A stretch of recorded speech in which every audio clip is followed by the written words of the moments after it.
This show is a part of Pop Americana. For more great shows like this one, please check the link in the episode description. Cartoons, the animated frontier. These are the voyages of the Cellcast podcast. Its continuing mission to explore strange new cartoons, to seek out new animation styles and new creative storytelling methods, to boldly go where so few ever go again.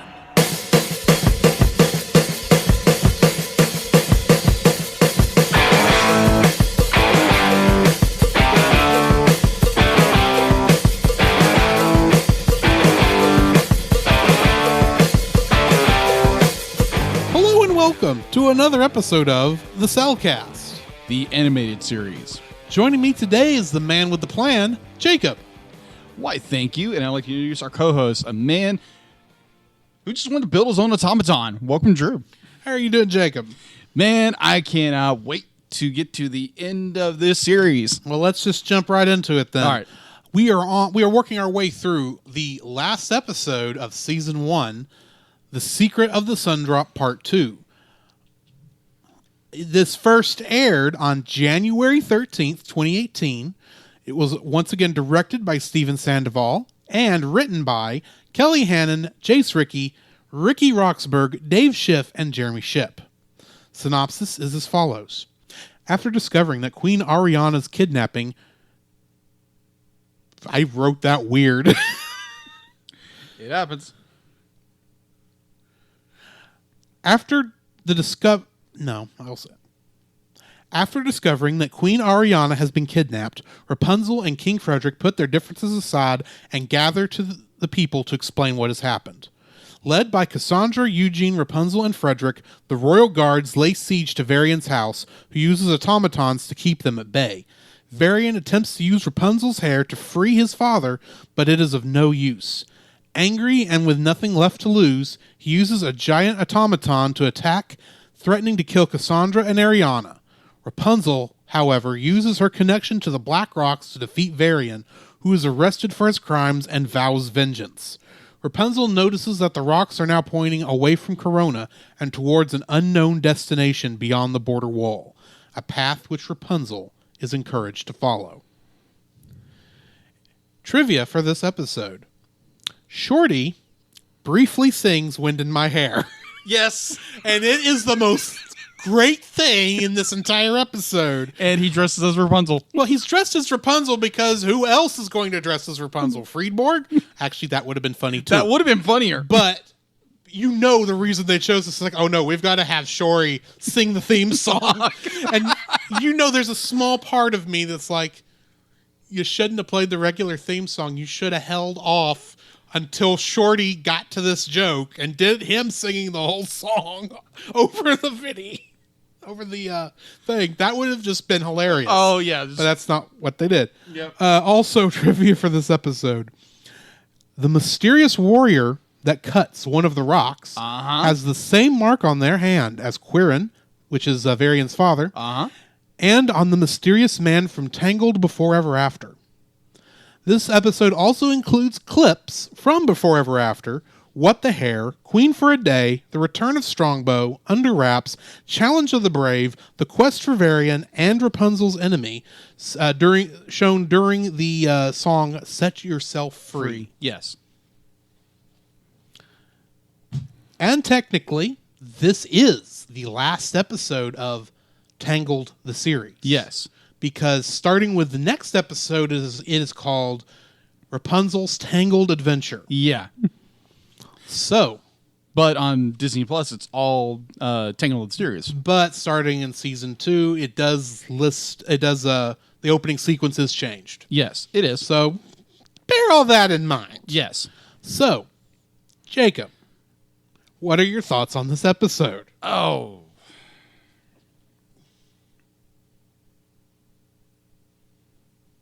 The screw comes on loose. Alrighty. What can I say that I almost feel like I'm reiterating myself in some ways because this episode, that ties in with the last episode was incredible. This episode is incredible. And this is just a continuation. Yeah, just continuation in every respect of part one. Yeah. The fact that he's willing to Varian is willing to trap Queen Ariana in the same amber-like casing as father. Oh yeah! Oh my gosh! Was like, oh, you have fallen very far.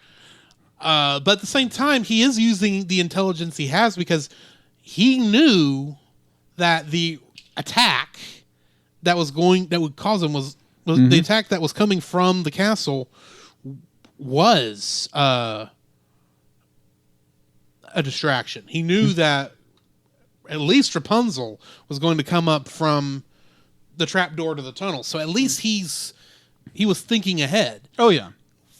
I have no idea why he thought her hair would break through the amber,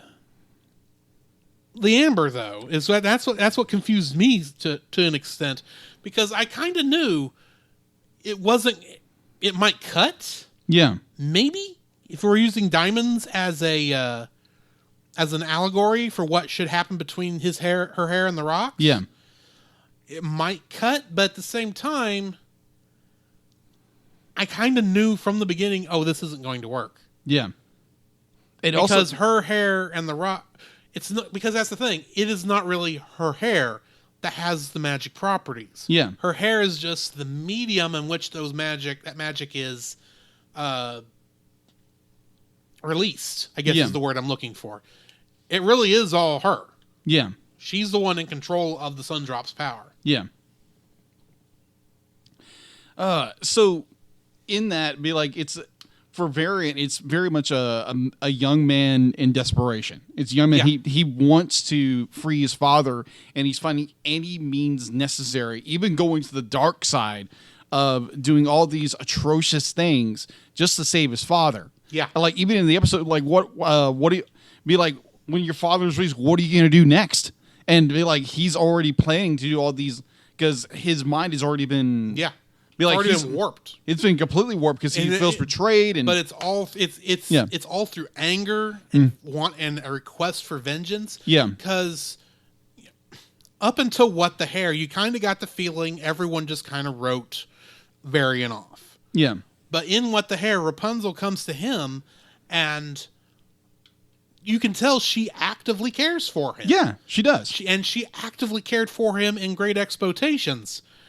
And even in this episode. And really, even in Queen for a Day. Because she was in a Kobayashi Maru scenario in that. She had to prioritize helping her people. And she wanted to help him, but unfortunately, much like Spock says in The Wrath of Khan, the needs of the many outweighed the needs of the few. True. Or the one. And that hurt him. And I think when you see him in The Alchemist Returns, he understands that. Mm-hmm. And while he does, it still feels angry at Rapunzel. He's kind of forgiven her for the decision she was forced to make, but it's past the point where that forgiveness is going to stop him very much. Yeah. Because now he's angry. He's got a plan in motion. He's got to see that plan through. Mm-hmm. And it's digging him deeper and deeper into a hole he is going to have a hard time digging back out of. Yeah. No matter how you look at it. Yeah. And it will probably take Rapunzel to get him out of that hole if we're also being honest. Yeah. We'll get there when we get there. Precisely. All right. So if we get there. So we assume we're getting there. We really don't know. Or I really don't know. You probably do know, but we're also trying not to be spoilery. I'm seeing nothing. All right, Sergeant Schultz. All right. So I think all of our characters in this episode are kind of pushed to the brink. The fact that, like, King Frederick would be like, I've got to get my wife back. Yes. Be like, obviously, because be like, she's bait for Rapunzel. Mm-hmm.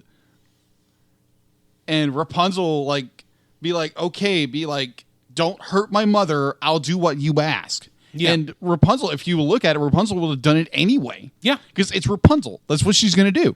But she would have found a way to help as much as she could. And let's face it, how quick did she jump into his apparatus in the first episode? Yeah. She would have done it in a heartbeat. You didn't have to kidnap anybody. You were in a perfect position at that point to say, okay, you could have just gone up to the castle, and he could have gone up to the castle or sent her a letter that says, look, I'm sorry for how that last adventure ended. I do really need your help because the flower doesn't work. You're the only one who's got the power of that sun drop. I need your help. Yeah. If he would have done that, this wouldn't be a 2-part episode. Yeah, exactly.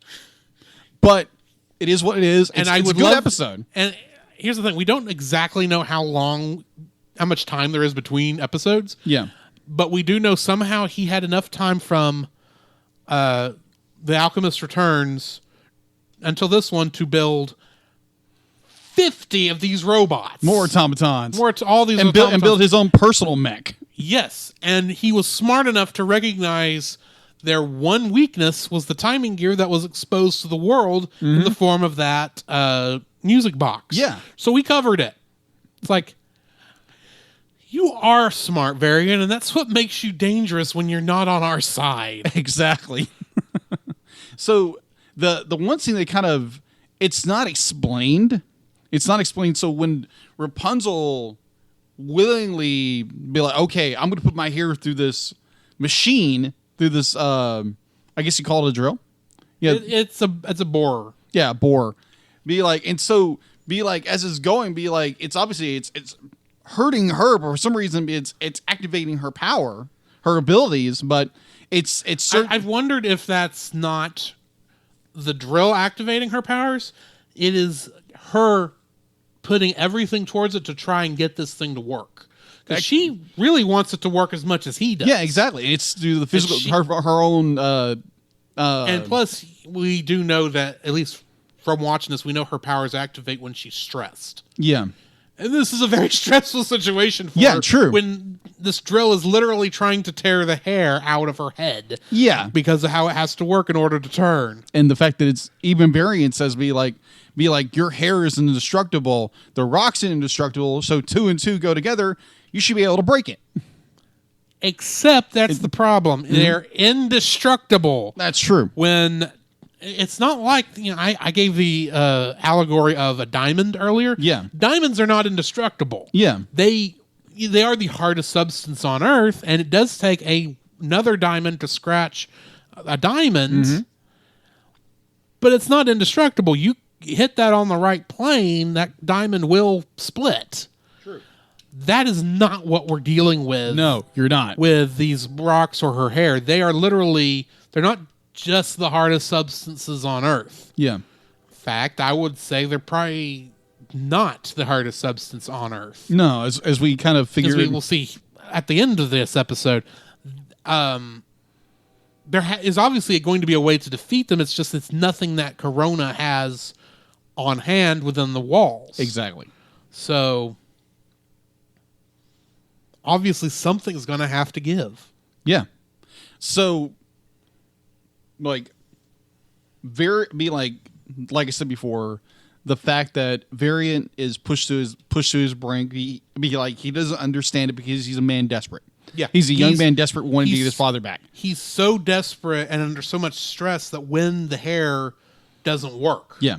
He literally can't slow down and calm down enough to analyze what happened. Yeah. And if he did, he would come to the realization that, even if the rocks could be destroyed with her hair, his extra chemical that he put on that rock that affected it turned it into another substance that could be worse. Yeah. Than just the rocks by themselves. Yeah. Which they don't ever tell us what that chemical is so far. No, not yet. I don't know because I haven't seen that part. But I assume it's a chemical. Yeah, I'm calling it a chemical for lack of a better term. Yeah, it's alchemy. Alchemical. Alchemical. I so wanted to make it a Tool Time joke, but I'm not going to. That will work. But either way, be like we get a solid conclusion to where Rapunzel realizes to be like, okay, I can actually use the power of the rocks And so we do get a little bit of that when what episode is that? Yeah, in episode 20, the Quest for Variant, where Rapunzel lets down her hair and it touches the rock and we get that massive explosion. Yeah. And so in this episode we get more of a conclusion to that. So Rapunzel is able to is quite literally able to summon the rocks and use this explosion of blue energy. Mm-hmm. And I thought that was the coolest thing ever. Yeah. I was like, oh my gosh, okay. It does. What power does she have? It does prove that whatever the sun drop is, it is the same energy as what created the rocks. They are one and the same. Yeah. Even though they're on, much like the sun and the moon, they're on separate sides of the spectrum. Yeah. And so it makes sense that one would affect the other. And plus, interesting fact about the moon, for those who somehow don't know about this, the moon is just the light from the moon is just reflection of light from the sun. Mm-hmm.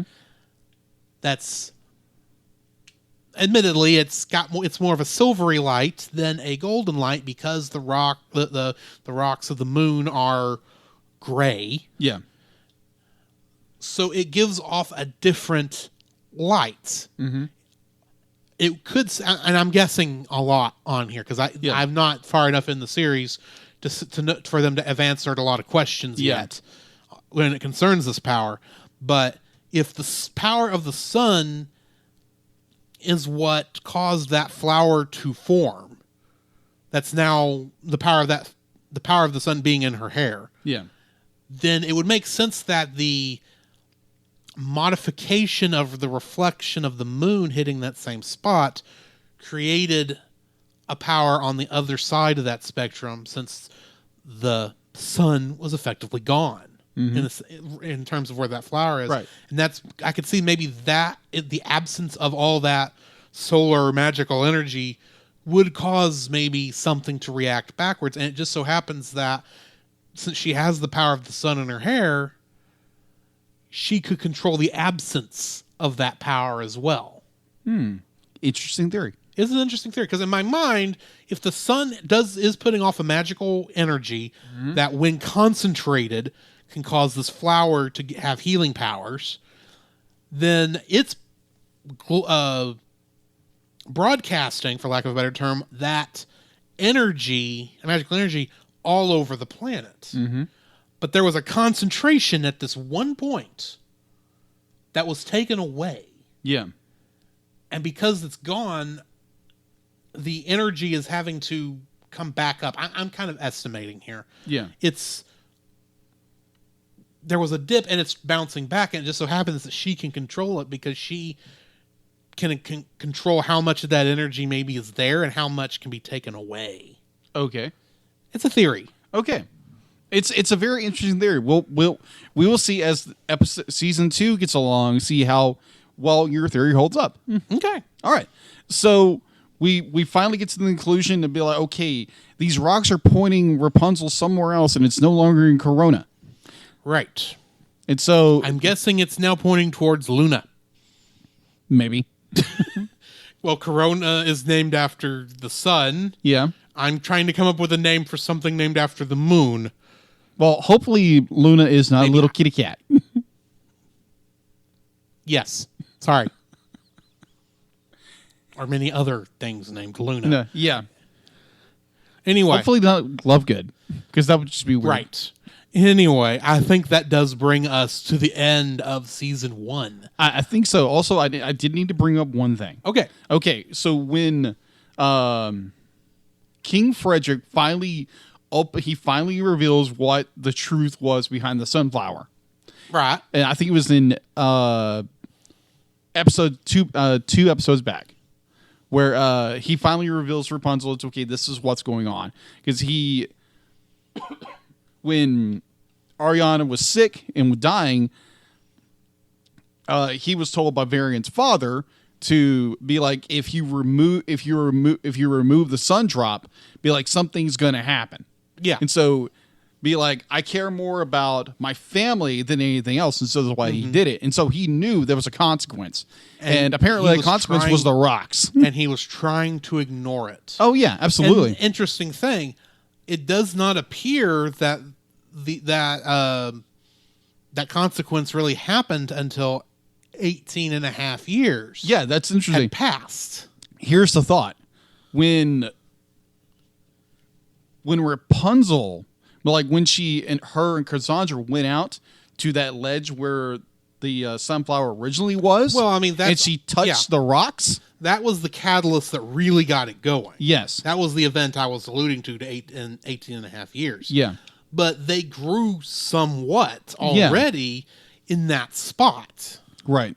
But for whatever reason, it took the power being back there to agitate them. Yeah, that's what it looks like. Yeah. So there again, we will learn more about these magical rocks, or the black rocks, later in season 2. So that will conclude of the episodes for season 2. Or season 1. Season 1, that's what I meant. Yes. Come, Jacob, we must prepare for next week. Prepare for what, Drew? The same thing we do every week, Jacob. Record a podcast! Oh, boy! So where can they find you, Jacob? You can find me on Facebook at Jacob B. Heron, also on Facebook at Jacob's Daily Art Corner, where I try to draw each and every day. I don't get to it as often as I like, but join me there. Also, you can find me on Instagram at Jacob B. Heron, on Twitter at Jacob Heron, and Letterboxd at Jacob Heron. So where can they find you, Drew? You can also follow me on Letterboxd at ggeorge759, Facebook as Drew Dodgen, my Facebook page where you can see pictures I've taken at Drew's Photo Bin. You can also follow me on Twitter at ggeorge759. You can email us at thecellcastpodcast@gmail.com. You can also follow us on Twitter at cast_cell. You can follow us on Twitch at twitch.tv/thecellcastgaming. You can also follow us on YouTube at Cellcast. Listen to our podcast on Apple Podcasts, Google Play Podcasts, Stitcher, Spotify, and your favorite podcast directory. You can also listen to us on the Movie of the Week podcast with Jim Heron, where we talk about live-action movies. And remember, Cell is a single L.